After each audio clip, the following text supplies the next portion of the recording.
হ্যাঁ দাঁড়ান, আপনি এই রাস্তায় ওভার স্পিডে গাড়ি চালাচ্ছেন, আপনার ড্রাইভিং লাইসেন্স আর কাগজটা দেন। লাইসেন্স গাড়ির কাগজ কিছুই লাগে না। আর এই রোড তো আমাদের, যেমন খুশি তেমন গাড়ি চালাবো। আপনি বলার কে?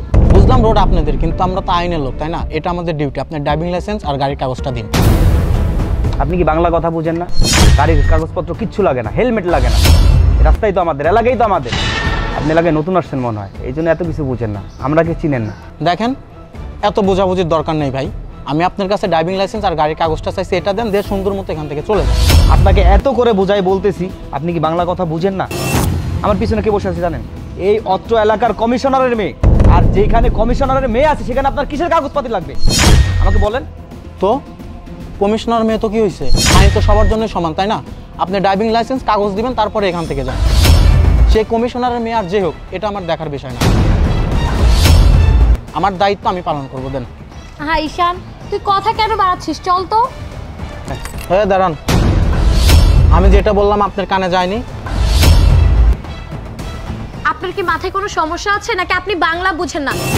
আপনাকে ও একবার বললো না যে এই এলাকায় আমাদের চলাচল করার জন্য কোনো ড্রাইভিং লাইসেন্সের প্রয়োজন হয় না?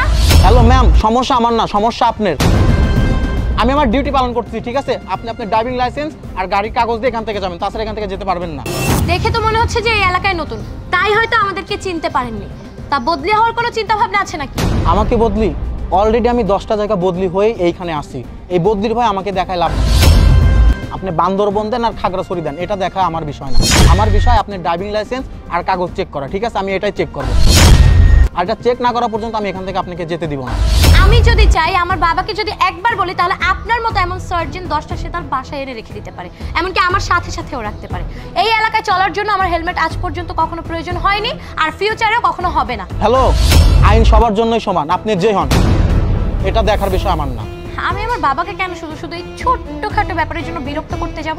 আমি তো দিব আপনার অফিসারকে কল। ওয়েট। আপনি যাকে খুশি ফোন দিবেন দেন।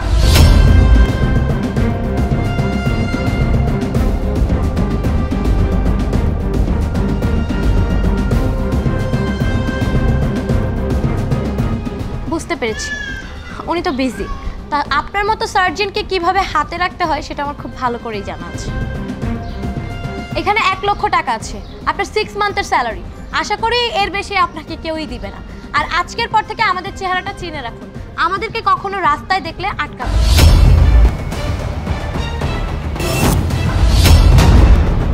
আপনার টাকা আপনি বাসায় নিয়ে যান। আপনি কাকে টাকার গরম দেখাচ্ছেন? না, আমি সৎভাবে হালালভাবে ইনকাম করি। আমি আপনার কাছে ড্রাইভিং লাইসেন্স আর কাগজ চাইছি, আপনার কাছে আমি টাকা চাইনি। আপনি জানেন, আপনি পুলিশ অফিসারকে ঘুষ দেওয়ার অপরাধে আপনাকে যে কোনো মুহূর্তে আমি জেলে নিতে পারি।